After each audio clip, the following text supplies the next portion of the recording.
Hello ladies and gentlemen, this is Rune Snow. Today we'll be doing Let's Talk Legendary, and today we'll be talking about the infamous Polukranos. So Polukranos is actually a Phyrexian Hydra that is a zombie. The Hydra is from the plane of Theros, who also goes by the name of World Eater. It is a mortal manifestation of a Hydra that shows up as a herald of terrible times. It actually didn't come to the plane, to Theros, until the battle between gods Heliod and Porphyrios had happened. Then it was eventually sealed under the Nisan forest by the Heliod and Neela after the battle. When the planeswalker Elspeth had revisited the plane Theros, the god Heliod made her the ultimate prize, his champion.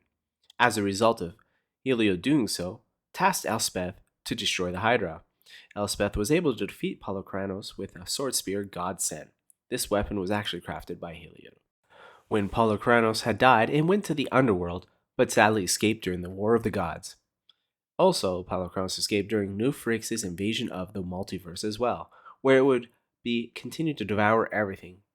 He was completed by the Alabaster Host. And that is actually all the information we have at this Hydra for the moment. So Polukranos is actually represented in a few cards, believe it or not. And this one is kind of a flip card. So we got the Reborn, which makes it a 4/5, and then it does say, freed from the underworld, the World Eater resumed his endless feast with reckless enthusiasm. And then he flipped it over. When it was completed, it became a Phyrexian Hydra.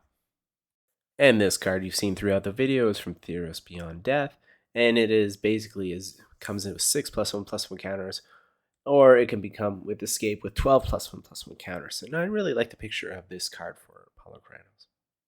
And the one card that started all is Theros is, well, 4 for the 5/5. It's a legendary creature Hydra as well, and it has monstrosities. It's, again, another great card, as they never really emphasized Hydras until this point. I feel like this is a really good legendary creature. And believe it or not, it made this type of series. There it is, just basically in the background. There's no information. It's just having a little fun with the Gallery of Legends. And that is all the information and all the cards that are associated with it at the time of this video. And I hope you guys have a good day and a good evening.